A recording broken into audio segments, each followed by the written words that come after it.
Hello, xin chào tất cả các bạn nha. Chào mừng tất cả các bạn đã quay trở lại với kênh vlog của mình nha. Hôm nay mình sẽ làm video cuộc sống hàng ngày của mình nha mọi người. Đấy, hôm nay buổi sáng sớm nắng rất là to mọi người. Đấy, đây là chòi của mình nha, chòi rách hết rồi mọi người.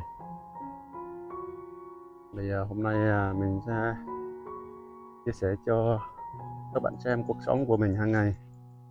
Đấy, cuộc sống hàng ngày của mình ngày nào cũng đi làm cỏ nha mọi người. Đấy, ngày nào cũng làm cỏ lúa mọi người. Đây nhà mình đang làm này, cỏ rất là nhiều luôn. Làm hết rồi một tuần sau lại cỏ nó mọc lại nhiều tiếp. Đây là xã mình đang làm nha mọi người nhé. Đây cỏ rất là nhiều luôn mọi người ạ. Hôm trước mình có quay không có cỏ, bây giờ cỏ rất là nhiều luôn. Cây lúa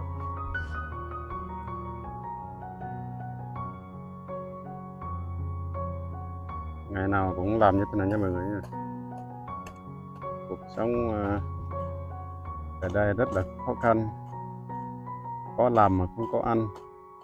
Như thầy Huấn nói là không làm rồi có ăn, như mình có làm mà không có ăn mọi người. Do không biết kỹ thuật làm, khó phát triển.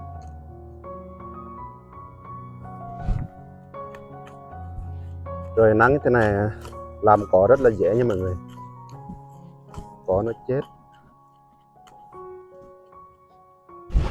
Nắng thế này tranh thủ làm, mai mốt mưa rồi ở nhà.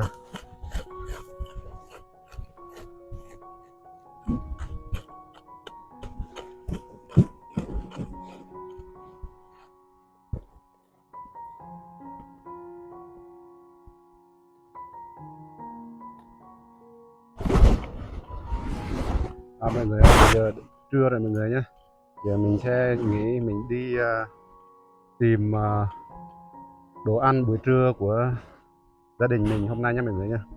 Và bây giờ mình sẽ đi bẫy bẫy chim cút nha mọi người nhé. Đây bẫy của mình đây, đây là cái máy máy thì mình mở chim cút nó kêu. Bây giờ mình sẽ đặt bẫy chim cút ở đây mọi người nhé. Đây mình đã rào lại xung quanh, mình có để lại ba ba cái lối để con chim nó vào nha mọi người nhé. Giờ mình sẽ đặt bẫy đây. Đây mọi người, mình sẽ đặt chỗ này một cái nha. Đây là đây, bữa trưa nắng rất là to mọi người, không biết được con chim nó ra hay không.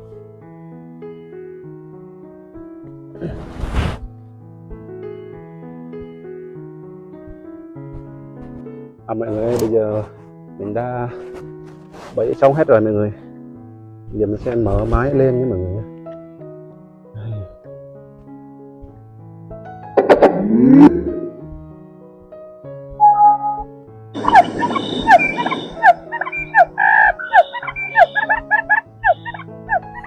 Mình sẽ che nó lại nhé, che nó lại như thế này. Bây giờ tiếp tục mình đi hái lá mì nha mọi người, để nấu canh buổi trưa mọi người. Đây lá mì này, đây mọi người, lá mì rất là đẹp lắm. Đây, bữa ăn buổi trưa hàng ngày của mình là như thế này mọi người, ngày nào cũng như thế này.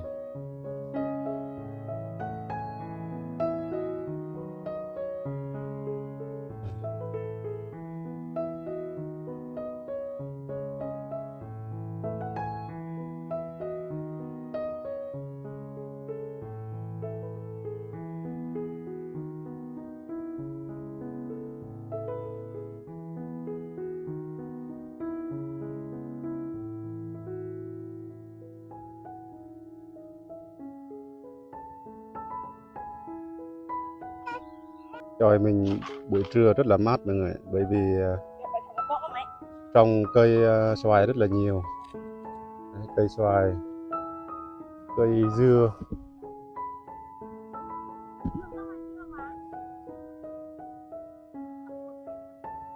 Rất là mát lắm mọi người. Đây là lá mì mình hái hồi nãy nha mọi người nhé. Bây giờ chuẩn bị nấu canh trưa.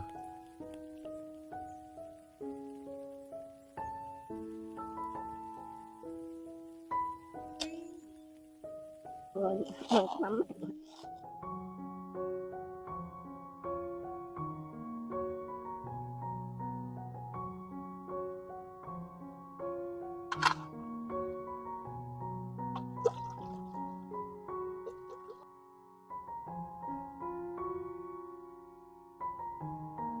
Nước cũng đã sôi rồi mọi người, giờ mình sẽ cho vô lá mì nha mọi người nhé.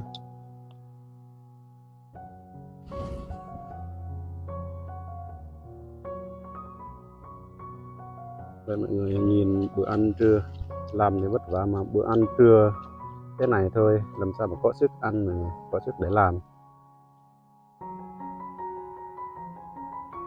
4 người mà có 3 con cá khô, cà tím nướng nha mọi người.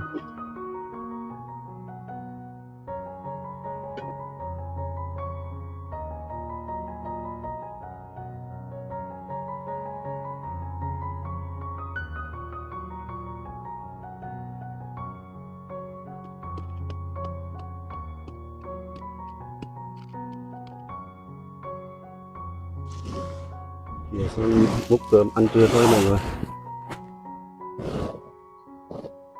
Ăn trong chén lớn luôn mọi người, chén to luôn.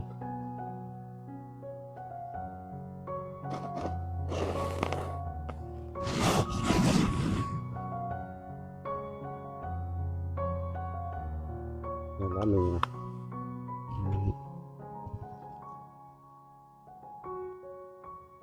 Cá khô này, cá khô và với cá tím.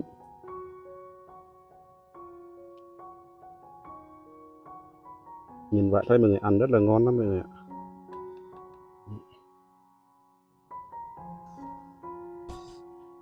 Mời mọi người ăn trưa cùng gia đình mình nhé. Mời tất cả mọi người nhé.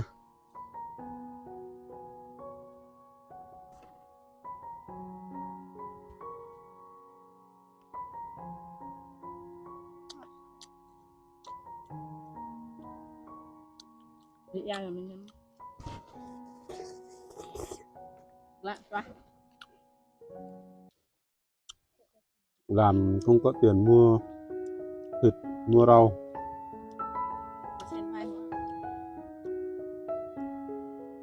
Xuống rẫy tự tìm kiếm ở trong rẫy thôi mọi người.